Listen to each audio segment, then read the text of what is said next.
A summary of the three kingdoms. Beloved Lord Michael's address, December 1953.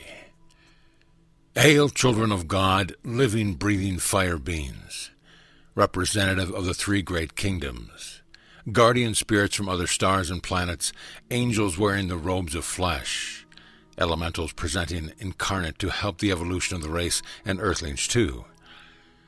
This morning I bring to you the blessings of the great eternal Father and Mother of our system, before whose throne I bowed, kissing the hem of their celestial garments and asking for the privilege, the opportunity to guard the souls of men until each and every one might be transformed and transmuted into the eternal white fire body, and pass triumphant from the wheel of birth and death into their eternal immortal God freedom. Do you know then how much I love you individually? Each one of you is part of my pledge to life. I have watched over your souls from the very first day when your sweet feet touched the planet Earth on the first lap of your great journey toward individual creative development and perfection. Whether you came as a guardian spirit, whether you came as an angelic being, a member of our own court, whether you came as one of the builders of form, or whether you are among the sweet and holy innocents for whom the planet was created and has been sustained to this day, I pledge my life to see you free. Through those long centuries that have been, have I walked by your side through incarnations in which the tears dimmed your eyes. Many times as your head was bowed, and as you had seeming lost faith in God and good and purpose, have I stood close and whispered, "Faith, little brother, faith, sweet sister." And again you lifted your head, straightened your spine, and moved forward, endeavoring in that earth life to balance your debts and to conduct yourself in a manner worthy of God life, which is your heartbeat. Many a time have I taken your weary soul, as the last breath was placed in the keeping of the Holy Comforter, into my own arms and brushed from your soiled garments with my own hands the spots and stains of the inequities which you consciously or unconsciously had woven into the substance of your being. Many is the time I have answered a heart call from someone who loved you more than you loved yourself, and in that heart call turned you back from the brink of the second death to renew your endeavors to complete your journey in honor and in dignity. Many is the time I kissed your brow as you took upon yourself again the weight of the karma allotted you by the karmic board, and passing into the realm of form, forgot for a time your friends, the angels. I am your friend, for my life is pledged to set you free. I remember well when the priests in the temples were notified that the laggards of the other systems were to be given habitation on the earth, and were told to make the application required to protect the evolution that had been living in the innocence of the Garden of Eden, from the effluvia and contagion of the thoughts and feelings of those who, in their own planet, either did not or could not control the energies enough to proceed with their planet into greater light. I remember well in my own contemplation, pondering on how I might best serve in the ages that were to come. It was then I fashioned out the thought, the sword of flame, which has been with me all through the eon since, and which has been constantly used to cut the souls of men free from the shackles of their own creation, and to release imprisoned life caught in the thought forms of the humanly created entities that make up the astral and psychic realms, which is my self-chosen home and habitation for 24 hours of every 24. I fashioned that sword of flame by thought, for I knew that there would come a time when the souls of men would require more than the energies of their own life stream to cut themselves free from the shackles and creation into which they would weave their energies. I charged into the sword my love of men, my love of the heartbeat, my love of God. It is not a sword of which to be frightened. It is a sword of redemption, a sword of hope, a sword of freedom.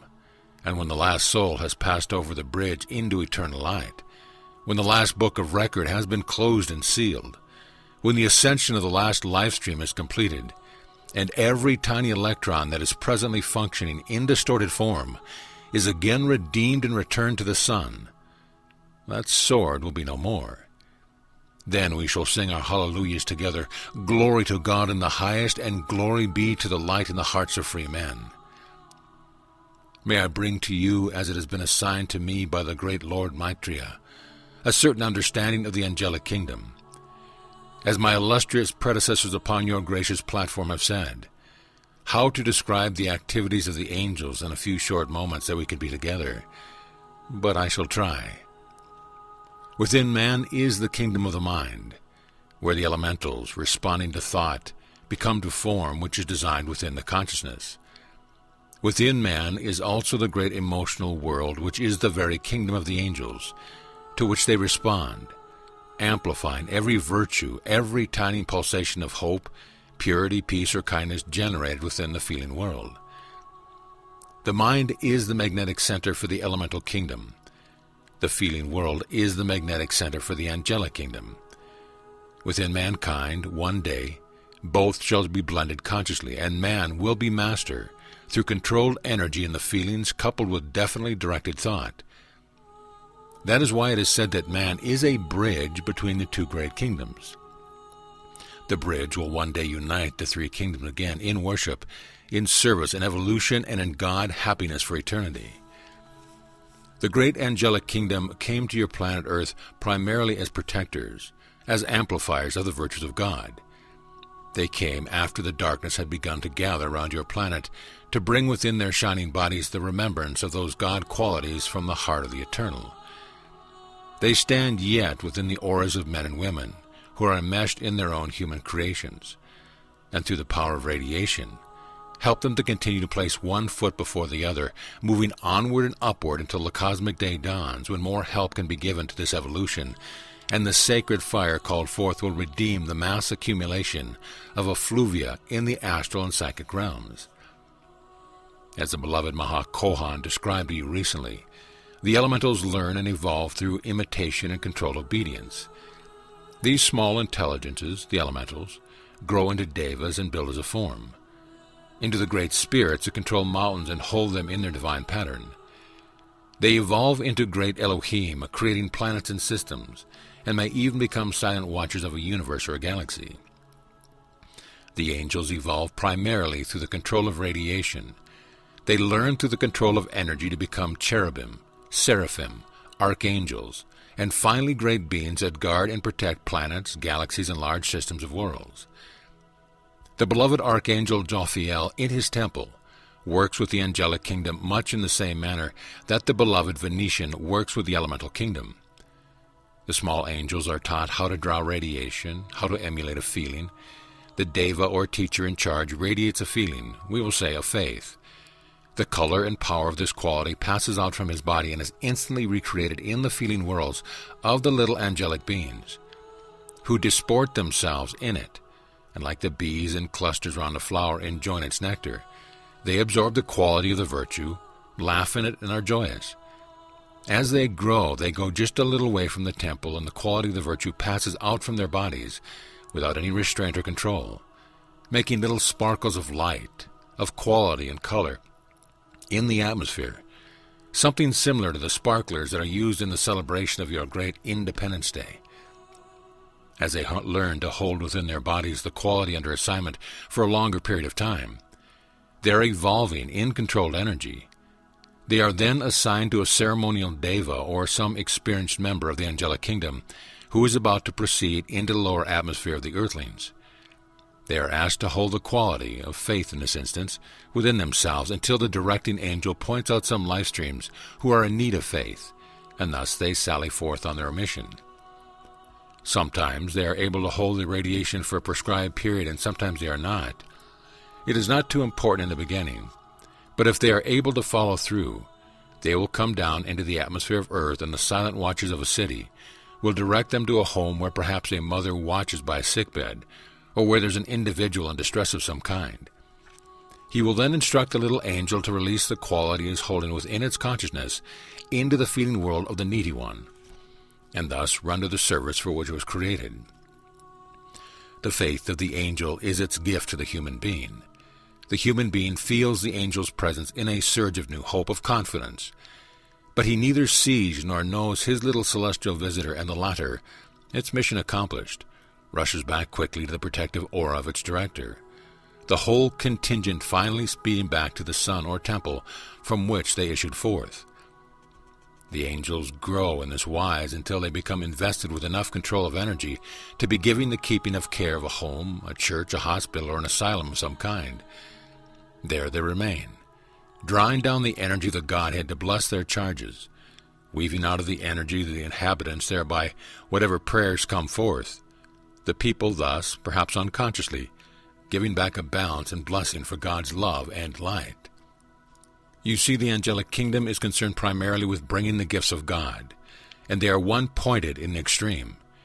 If they are told to bring faith, the quality represents their entire consciousness. They are embodied obedience. They render the service allotted to them and return home. Now, another activity of the angelic host is to expand the virtues already present in mankind. They are not overwhelmed, however, by this service at the moment, because the vices of the races are not balanced by the virtues, unfortunately. In your great activity at the commencement of this mighty service, which will be universal in the future, when you gather together, oh, if I could only part the veil and let you see the presence and power of the angelic host, as they work to build a spiritual edifice at every class and meeting. If you could only see the builders of form from the elemental kingdom, as well as the ceremonial angels that gather. The silent watcher of the group sees each student who is to be part of the worship of the day and sends an angel messenger to each one's home who tries to weave out the student's aura, the highest possible potential light, hours before the one joins the collective group. If you could see the guardian angel that goes down the street before each one, that his or her life energies may not be dissipated, but that they may come into the group in the greatest harmony and balance.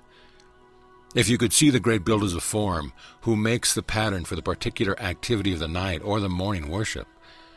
These patterns are very seldom the same. For instance, the evening the beloved Mahakohan gave his address, the activity was a great white mountain, something like the mounted attainment. The activity this morning is a coned-shaped form, through which the power of the 3 times 3 is focused. There is practically never a duplication, for the silent watcher of each group looks upon the individual members who are to be a part of that group, looks upon the potential energy that is to be released by that group, and in this way can judge the service that can be rendered to the entire planet, as well as the psychic and astral realm, and outlines his pattern accordingly. He also takes into consideration the blessing and benediction the group draws to itself from the celestial height for offering itself as a nucleus for the entire service. Therefore, we are constantly surprised and delighted ourselves at the size and diversity of the pattern. That is why inspiration is so essential in the heart and conscience of the leaders, that they may be receptive to the possible good that can be accomplished at any specific cosmic moment, dear hearts. For all is the eternal now. As these great angels weave the pattern and form, and as you individually are prepared, if you would only be cognizant that your preparation, your conscious mental and emotional preparation would assist that angel, you would enter into these sanctuaries in such reverence, in such sacred silence, and so one-pointed in your desire to be the greatest possible channel for the outflowing of a force to benefit and bless mankind, as well as the elemental kingdom, which is in such great distress, that there would be nothing in your mind and heart but that one desire. These are the vestments that each of you wear. For every man and woman in this new activity is a priest or priestess, carrying within the heart the sacred fire. You also carry within the mind the power to magnetize the entire elemental kingdom, within the feelings the power to magnetize the entire angelic host, and within the heart the connection by which the Godhead himself must respond in flashing tongues of flame to render the assistance required, and to bless our planet free. So you come, beautifully prepared each one. I commend you. You enter into the room where the ceremonial devas and the builders of form are already busy, they, of course, being aware of the identity of the master who will preside. And may I say, there is always a master or an angel present. It is not necessary that we speak to you always by means that we are using this morning. When any blessed child of God, man or woman, takes the platform in earnestness and sincerity, he or she becomes the magnetic power that draws a member of the brotherhood. May I say, too, that it is not always the mental release and comfort you receive in the words, but the radiation you receive whenever a blessed leader officiates. That is the blessing of the light. Oh, let us get away from form. Let us get away from the desire to be amused. Let us understand, in the name of the God or life we all serve, that the blessings of life are ever present. Your Master Jesus said, "Where two or more are gathered together in my name, there I am in the midst of them." It is true. No individual in his or her right mind and consciousness should stand upon any pulpit or platform without sincerity in the heart. Where there is a sincere heart seeking more light, there is always a master power or angel present to be a blessing to the individual and to the collective group. You have come now, each one carrying within the chalice of your heart the unfed flame of life. In the church, when they exhibit the power of the Christ within the chalice, the bell is rung and the knee is dropped in acknowledgement of that presence of God. Each one of you, as you walk along the street, as you proceed in your automobiles, in your subways, in your trolley cars, or upon your blessed feet, each one of you carries the chalice in which is the living God. Move then toward this sacred place or any sanctuary where some life stream has anchored the flame of God in reverence one-pointed. Yours is the responsibility as much as that of the individual who has chosen to take the karma of the collective unit. Bringing that flame of God within your heart, place it within the focused flame in the heart of the sanctuary, and then dedicating the developed faculties of your own visualization and your own feeling, your own power of adoration and devotion, to the collective whole. Open the door from below upward, so that the release from above downward may not only be for a localized unit the size of your city, but may be national or planetary. You have done this many times. You are to be commended. I love you. I am giving you encouragement, but I want to show you the design of which each one of you is a part. The size of the channel through which the blessing from the higher octaves come into the lower atmosphere is determined by the collective energies released by the student body directed through the leader, and by the quality of understanding within the consciousness of the leader and group as a whole.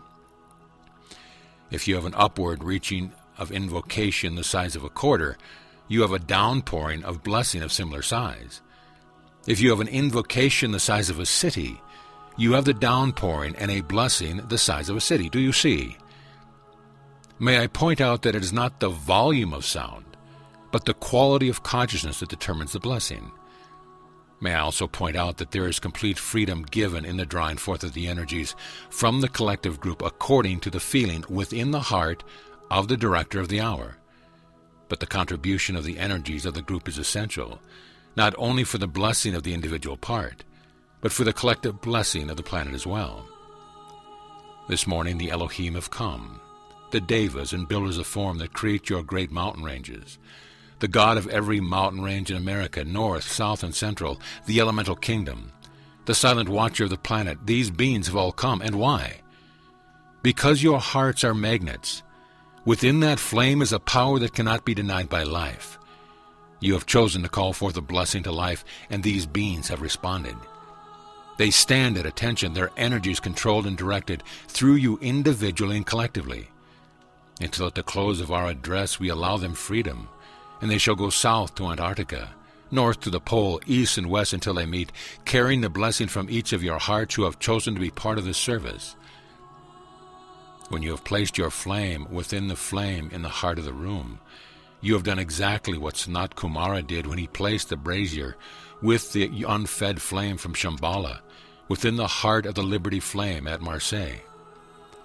Every master who entered the beautiful, exquisite retreat poured the flame of his love into the Liberty Flame to intensify it. Then the collective endeavor is held until the moment of dismissal by the leader at the close of the meeting. And the release of blessing is carried by the angelic host everywhere that the sphere of influence in the force field created by the group activity will allow.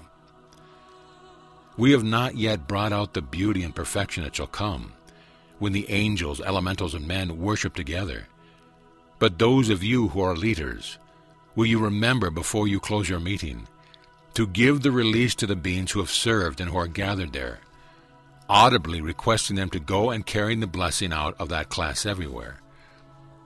When I say, those of you who are leaders, I speak to every student under this radiation, for you individually are being prepared to lead hundreds and thousands of people. Why think we are investing our time and our energy, drawing back the veil day after day, and giving you the details and intimate experience of our lives, except that by weaving into the consciousness of your own worlds our feelings, understanding, and illumination, you may be able to pass it on to your fellow man. You shall no longer hide your light and understanding under a bushel. You shall carry that light forward from every meeting, a brimming cup that all the life you contact may be freed and blessed thereby. O God, great heart of creation, before those throne I bowed and took the vow to serve the light within the souls of men. O God, in the name of life I call. Awaken mankind to their opportunity and give them the love for the souls of men, which that when they left this throne of your own gracious presence, and volunteered to set life free, shake them loose, O God in heaven, from all thoughts of self. Let these, my legions, arise and move forward to set life free. I thank you, beloved ones, for your attention. I assure you my love for you is eternal. I have denied myself the joy of living in the world of the angels for you, each one. You do not know exactly what that sacrifice entails. You have not heard for a long time the sound of the celestial choir or seen the brightness of the Father's face. Mercy has dimmed your memory while karma holds you bound. You would like to remember, yes, but until your karma has freed you, until you stay from voluntary reasons alone, and not because your wings are clipped and you are pinioned round by the creation of your own accumulation, would it be wise for you to know the glory of that kingdom that eyes have not seen and ears have not heard, of the glory and perfection which lives there, and which is your home, where your beloved ones dwell, as well as those celestial beings who are, in many cases, complements of yourself? Be content, if you wish it so, to have the mercy flame obliterate the veil that dims the memory of the shining light, but be not content to live in lethargy when the sons of men and the souls of men cry for freedom, when imprisoned life everywhere cries for its spiritual freedom. I thank you for your patience with this and hope that we have not given you an undue sense of personal responsibility. We want you to feel a sense of opportunity, for your opportunity is great. Upon you, who still function in mortal bodies, who depend for everything we wish to accomplish, as well as for the opportunity to contact the consciousness of the rest of mankind. Now may the love of the one eternal Father enfold you, each one unto your eternal freedom. I am Archangel Michael. So be it.